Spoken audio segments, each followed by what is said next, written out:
Hello बच्चों, आपके सामने प्रश्न है, यदि साइन ए बराबर 3/4 तो कॉस ए और tan ए का मान परिकलित कीजिए। चलिए इसका आंसर देख लेते हैं। देखिए बच्चों, इस प्रकार का जब भी आपको कोई क्वेश्चन दिया होगा तो आपने सबसे पहले यह देखना है कि वहाँ पर न्यून कोण में क्या दिया है। जैसे यहाँ पर आपको साइन ए दिया है तो इसका न्यून कोण ए होगा, तो सबसे पहले हम न्यून कोण की जगह इसमें ए लिख देंगे। तो फिर उसके बाद हम इसमें समकोण और दूसरा कोण बी या सी कोई भी चीज लिख सकते हैं। फिर उसके बाद जैसे इसने बताया है कि साइन ए बराबर 3/4 है, अब हमको यह ज्ञात करना है कि 3 और 4 हम कहाँ पर लिखेंगे। तो आपको इसके लिए एक ट्रिक मालूम होनी चाहिए, LAL KA। ठीक है, यहाँ पर L का मतलब है लंब, ए का मतलब है आधार और के का मतलब है कर्ण। तो इसमें जैसे पहला वाला L/K यानी लंब बट्टे कर्ण जो होता है यह साइन के लिए होता है, दूसरा आधार बट्टे कर्ण यह कॉस के लिए होता है, और तीसरा लंब बट्टे आधार यह tan के लिए होता है। इसी प्रकार से अगर हम इसका उल्टा देखेंगे तो कर्ण बट्टे लंब होगा आपका कोसेक के लिए,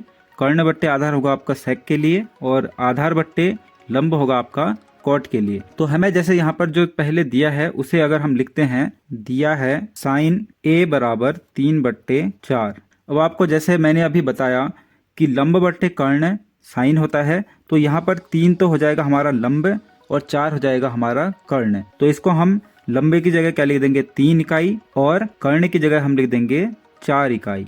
तो हम सबसे पहले पाइथागोरस प्रमेय द्वारा इसका आधार ज्ञात कर लेंगे। अब देखिए बच्चों, जैसे आपको पता है कि पाइथागोरस प्रमेय में कर्ण का स्क्वायर लंब के स्क्वायर प्लस आधार के वर्ग के योग के बराबर होता है। तो जैसे आपको इस आकृति में कर्ण दिख रहा है AC, और लंब है यहाँ पर BC, और आधार है AB। अब इसमें आपको एक चीज और जाननी होगी कि जैसे आपको यहाँ पर A न्यून कोण दिया था, तो जो न्यून कोण की सामने वाली भुजा होती है उसको हम लंब कहते हैं, और उसके जो नीचे वाली भुजा होती है इसको हम आधार कहते हैं, और समकोण के सामने वाली भुजा को कहा जाता है कर्ण। तो इन्हीं का मान हम यहाँ पर रखेंगे। तो जैसे आपको कर्ण दिया है यहाँ पर AC, तो पहले इसको लिख लेते हैं AC का स्क्वायर बराबर लंब है BC, तो इसको लिख देंगे BC का स्क्वायर, और आधार है AB, तो इसको लिख देंगे AB का स्क्वायर। तो अब इसमें जो AC का मान है उसे रख देंगे, BC है हमारा 3, तो इसका वर्ग कर देंगे, और AB कुछ नहीं है तो इसको ऐसे ही लिख देंगे। इसके बाद हमारा 4 का वर्ग होता है 16, और 3 का वर्ग होता है 9, और यहाँ पर लिख देंगे हम AB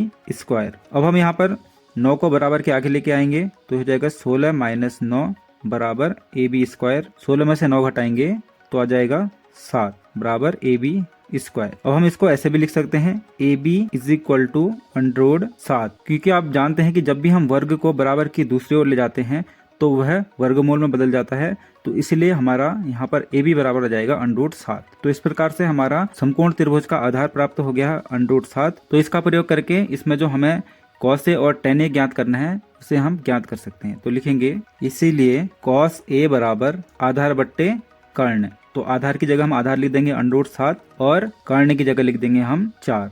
तो cos A का मान क्या आ गया हमारा √7/4, और tan A बराबर हो जाएगा लंब बट्टे आधार। तो यहाँ पर पहले हम लंब का मान रख देंगे 3, और यहाँ पर आधार आ जाएगा आपका √7। तो इस प्रकार से हमारा cos A बराबर आ गया √7/4, और tan A बराबर आ गया 3/√7। तो चलिए बच्चों, हमने इस क्वेश्चन का आंसर देख लिया है। यदि आपको इसका आंसर समझ में आया तो आप वीडियो को लाइक कीजिए, हमारे चैनल को सब्सक्राइब कीजिए, और इसी प्रकार का और कंटेंट देखने के लिए हमारे साथ बने रहिए। धन्यवाद।